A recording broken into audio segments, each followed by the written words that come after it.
50 years ago, pretty much everything we ate from the sea was wild. And one of the major changes in fish has been the emergence of aquaculture. Something like half of what we eat from the sea is farmed. When you think about it, that is an epochal shift. An untethered aquapod would have the immediate effect of getting aquaculture out of shallow, stagnant water.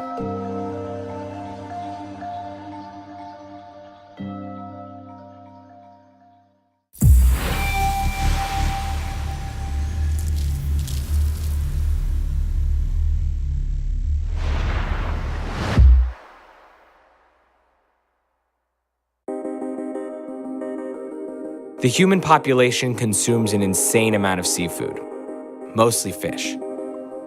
Since about the 1970s, the vast majority of that seafood has actually been farm-raised in pens and fisheries.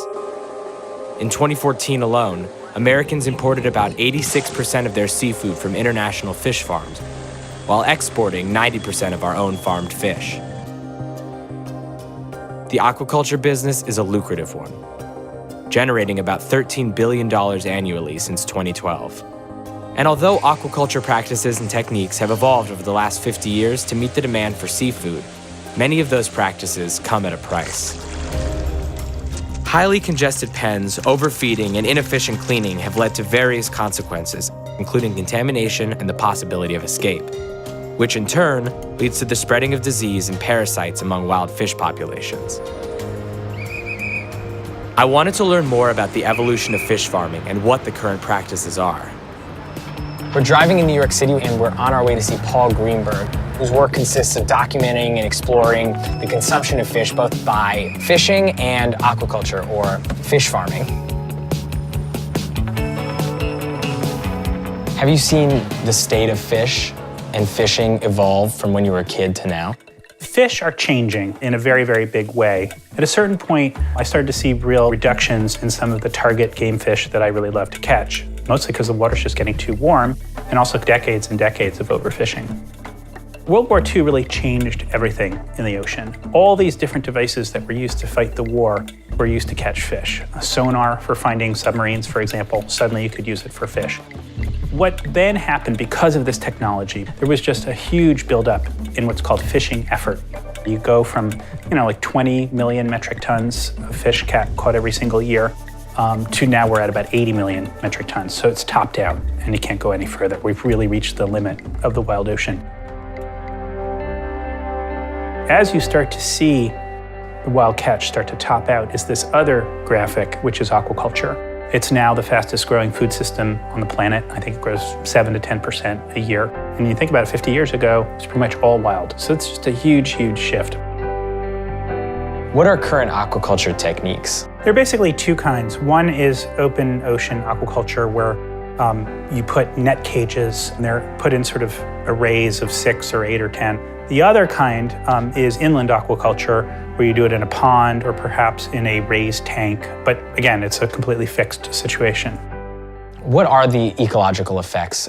What you're always doing with aquaculture is you're using a public resource for private gain. The spoiling of a bay, the fouling of an inlet. You're asking the public environment to absorb waste, and you're probably not paying a price for it. That, to me, is the darker side of this deal. Basically, what Paul explained to me is that we really only eat aquaculture in this country, and the majority of that aquaculture is organized within systems that are anchored to the floor of a body of water. Since these fish farms aren't very far offshore, they often lack proper filtration to stop waste and bacteria from seriously impacting their immediate environment. That impact also often stresses the fish, potentially changing the quality. So why is the fastest growing food system on the planet still cutting so many corners from a technological standpoint? I left New York City and headed out to La Paz, Mexico, where a guy named Steve Page was working on a new way to reduce the ecological footprint of this industry. Hey, Steve, I'm Zach. Zach, good to meet you. Thanks for having us. You said you came from a background of traditional farming. Right. Can you talk about your personal trajectory, how you ended up coming up with the idea of the Aquapod? I started as the environmental compliance officer at Atlantic Salmon of Maine. I saw that the real problem was that the fish farms were located in the wrong place. There's just too many fish. We had to move out where there's room to spread out, where there's not one fish farm on top of another that spreads disease between cages. The only way to make fish farming sustainable and to help restore the ocean was to move offshore into deep water. This is a location where we are 140 feet of water, so it's very deep water. And although right now today it looks very calm, we've seen waves up to 30 feet high here. The Aquapod, which we see behind us, is a fish pen that's specifically designed for these offshore conditions. The actual structure itself is made from a recycled polyethylene plastic with fiberglass reinforcing. What you see here is the equivalent of 350,000 milk bottles. And how did you come up with the idea of doing it in a geodesic dome?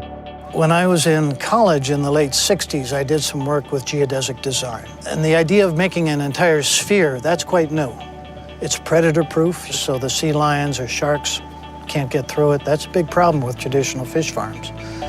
And it is the least surface area for the amount of volume that it contains.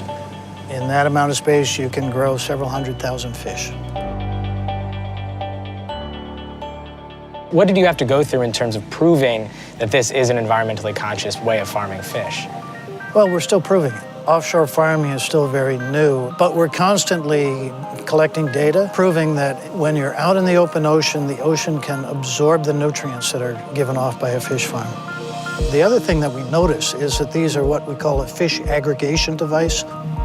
What we have here is basically an artificial reef. We've got little crustaceans on the aquapod itself. There are a lot of other species of fish that congregate around this.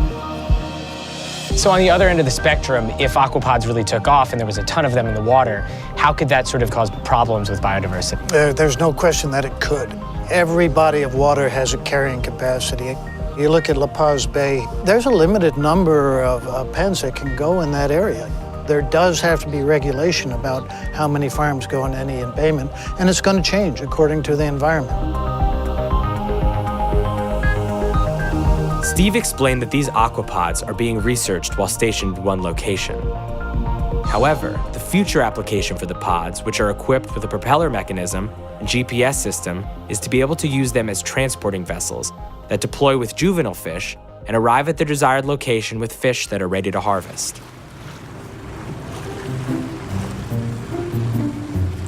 So I'm about to mount this aquapod, which sounds a little dirty, but it's no easy feat because it's actually very slippery and I'm not athletic at all. Woo, baby! I'm nimble, but I have very short legs.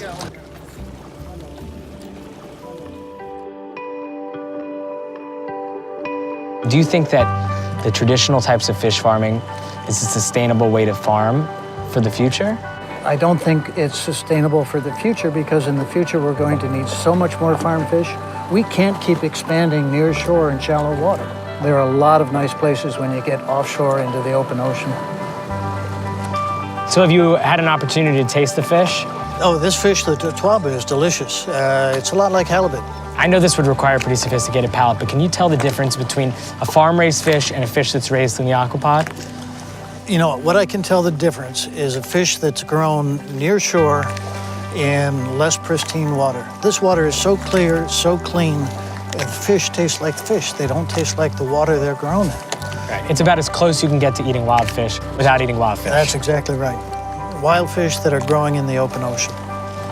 My goal is to develop a platform that we could offer to new fish farmers and also the traditional fish farmers that they can plug in and start growing fish in an environmentally safe way and reducing their risk so they can get an economic return. So this really is the future of fish farming, ideally. The future of fish farming is the open ocean.